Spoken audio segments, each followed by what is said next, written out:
बंधन अवश्य निर्मित होता है,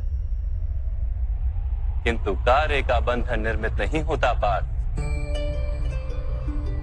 तुम्हें कर्म और कार्य के बीच क्या भेद है, ये जानना आवश्यक है। सभी कर्म कार्य, किंतु सभी कार्य कर्म नहीं। कर्म उस कार्य को कहते हैं जिसके साथ फल की आशा जुड़ी। मनुष्य जब भी सुख की, संपत्ति, प्रशंसा की आशा रखकर कोई कार्य करता है तो वो उस कार्य के फल से बंध जाता है। जब किसी कर्म को फल की आशा से किया जाए तो उसे सकाम कर्म योग कहते हैं, और जब किसी कर्म को बिना किसी फल की आशा से किया जाए तो उसे निष्काम कर्म योग कहते हैं। इसी कारण से उसे बार बार जन्म लेना पड़ता है। वास्तव में मनुष्य को कोई कर्म नहीं बांधता, कर्म से जुड़ी आशाएं उसे बांधती।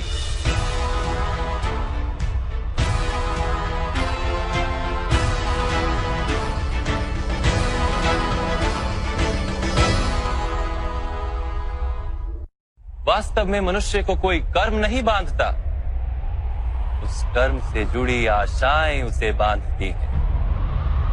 वो कैसे माधव? यदि इस युद्ध में तुम्हें विजय होने की आशा है तो पराजित होने पर तुम्हें भीषण दुख होगा, और वो दुख तुमसे कोई अन्य कार्य करवाएगा जिसके लिए तुम्हें दूसरा जन्म लेना पड़ेगा। और यदि तुम विजयी हुए तो तुम्हारा अहंकार बढ़ेगा, और वो अहंकार तुम्हें विश्व विजय के लिए प्रेरित करेगा, तुमसे हत्याएं करवाएगा और उसका पाप तुम्हें बांधेगा। विचार करो, यदि तुम्हें इस युद्ध में ना विजय का मोह और ना पराजय का भय, तो इस युद्ध के अंत में तुम्हें सुख प्राप्त होगा या दुख प्राप्त होगा? ना सुख माधव, ना ही दुख। अर्थात तुम्हारा सुख, दुख, हताशा, निराशा, अहंकार युद्ध के कारण नहीं है। युद्ध के साथ तुमने जो आशाएं बांधी हुई हैं, उसके कारण है। क्या ये सत्य नहीं है पार्थ?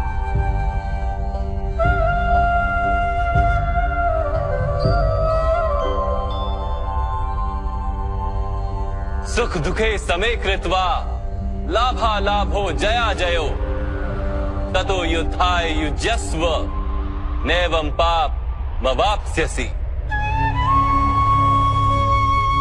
अर्थात सुख दुख को समान मानकर लाभ हानि जय पराजय का विचार किए बिना यदि तुम युद्ध करोगे कौन्तेय, तो तुम पाप के भागी नहीं बनोगे। इसी को कर्म योग कहते हैं। जो सांख्य का ज्ञान प्राप्त कर लेता है वो ये जान लेता है कि वो शरीर नहीं, केवल एक आत्मा है। शरीर के भोग और अनुभव तो केवल मृत्यु तक है, अर्थात वास्तविक नहीं, केवल माया है। उसके लिए कर्मयोगी बनना सरल हो जाता है। परंतु माधव, यदि कार्य से बंधन निश्चित है तो क्या संसार का त्याग करके संन्यास लेना उचित नहीं? इसी विचार का परिणाम है कि आज ये युद्ध हो रहा है पार्थ।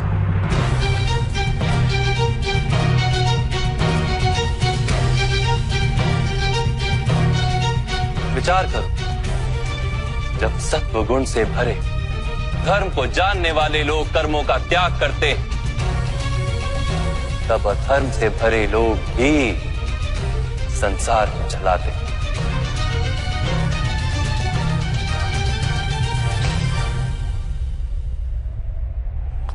यदि महामहिम ने संसार का त्याग ना किया होता तो आज अधर्म इतना बढ़ता ही नहीं।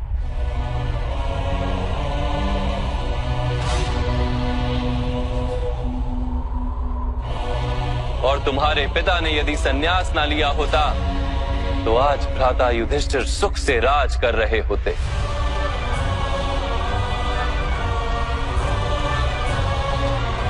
और अपनी प्रजा को न्याय और धर्म का ज्ञान दे रहे होते। किंतु दुखदायक बात तो यह है पार्थ कि सत्व गुण से भरे मनुष्य ही संसार को लाभ दे सकते हैं, किंतु वो ही संन्यास का विचार करते हैं। जैसे जल तो भाप बनकर उड़ जाता है और कीचड़ कीचड़ वहीं पड़ा रहता है, वैसे सत्वगुणी सज्जन लोग तो संसार का त्याग कर देते और तमस से भरे अधर्मी लोग संसार में कार्य करते हैं। इसी कारण से संसार में पाप और अधर्म बढ़ता है।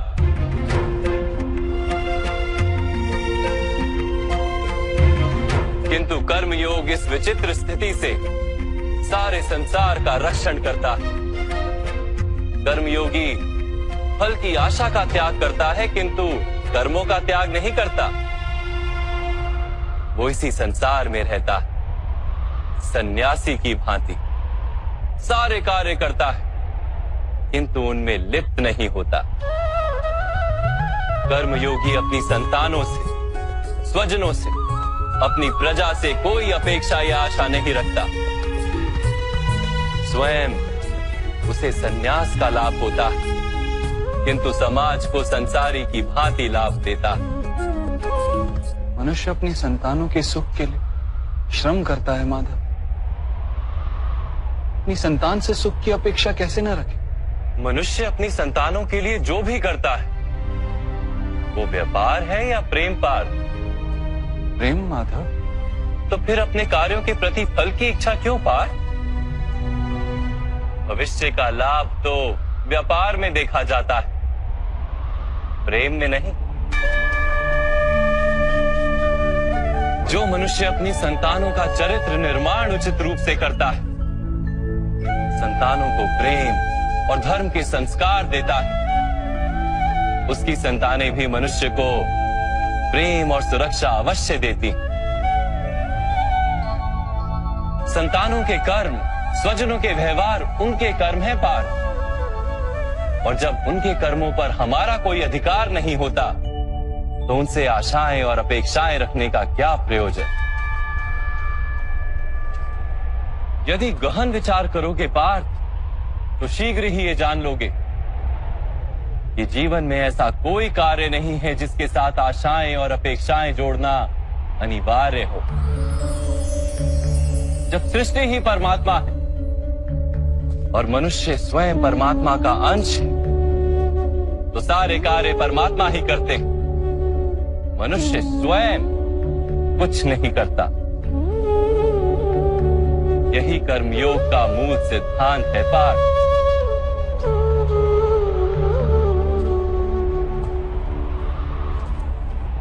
तुम्हें भी कर्मयोगी बनकर ये युद्ध करना आवश्यक है पार्थ। त्रिगुणिया विश्या वेदा निस्त्रिगुण्यो भवार्जुना निर्द्वंद्वो नित्य तत्वस्थो निर्योग क्षेम आत्मवान। तीन गुणों का त्याग करके निर्गुण बन जाओ पार्थ। इस द्वंद्व से मुक्त हो जाओ।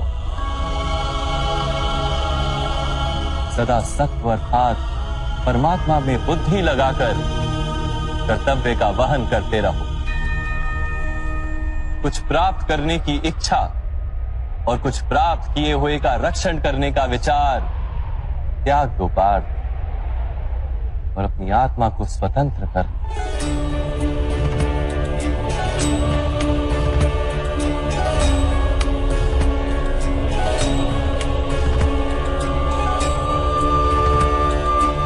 स्मरण रहे पार्थ, कर्मण्यवाधिकारस्ते मा फलेषु कदाचन मा कर्म फल हेतुर्भु मा ते संगोस्त्व कर्मणि। तुम्हारा अधिकार तो केवल कर्म करने का है, फल तो ईश्वर के हाथ में। इसलिए ना कर्म से भागना उचित है और ना ही कर्म के फल की आशा रखना उचित है।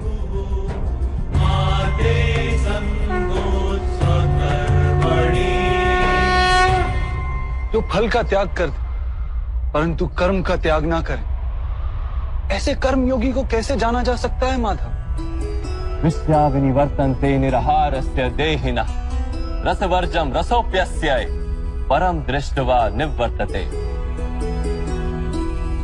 सुनो पार्थ, जो स्वाद से छूटने के लिए भोजन का ही त्याग कर देता है, वास्तव में उसके मन से स्वाद की लालसा कभी जाती ही नहीं।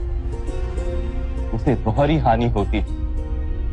एक तो वो निर्बल हो जाता है, जिसके कारण परमात्मा को प्राप्त करने का जो प्रयत्न अनिवार्य है उसे वो नहीं कर पाता, और दूसरा, सदा ही उसका मन स्वाद की लालसा से भरा रहता है। इसलिए भोजन का त्याग करने से उत्तम है स्वाद की लालसा का ही त्याग कर दिया जाए। कर्मयोगी अपने मन की सारी लालसाओं को खींच लेता है, जीवन को कर्तव्य मानकर कार्य अवश्य करता है, किंतु उन कार्यों से जुड़ता नहीं। और बात, जो व्यक्ति अपने कार्यों से आशाएं और इच्छा नहीं रखता, उसी के कार्य पूर्ण होते हैं। एक असफलता से दुखी होकर जिसका मन डोलता नहीं, एक सफलता से आनंदित होकर जो स्वयं को सर्वश्रेष्ठ नहीं मानता, ऐसे ही व्यक्ति को कर्म योगी कहते हैं। और ऐसा व्यक्ति जीवन में बार बार सफल होता है।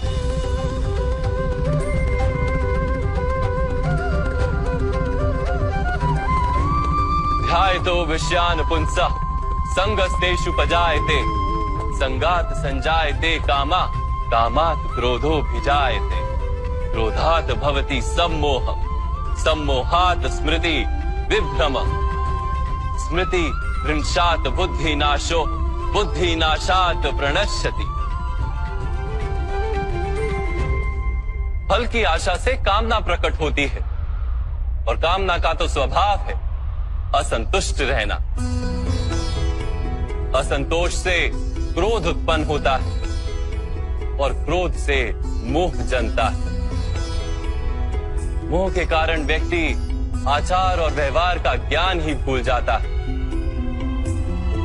ज्ञान के जाने से बुद्धि चली जाती है, अनुचित प्रकार के कार्य होने लगते हैं, और समाज ऐसे व्यक्ति का शत्रु बन जाता है।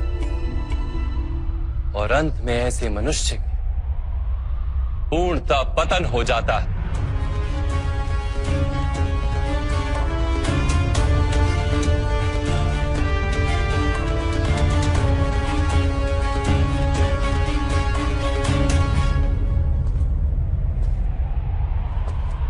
जैसे भ्राता दुर्योधन, उनके सेनापति महामहिम उनके ही शत्रु हैं, और तुम्हें विजय का आशीर्वाद दिया।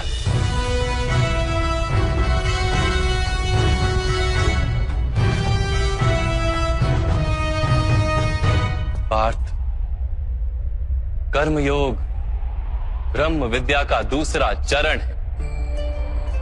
परमात्मा में अपनी बुद्धि स्थिर करो, स्वयं को आत्मा जानो, मिथ्या बंधनों से मुक्त हो जाओ,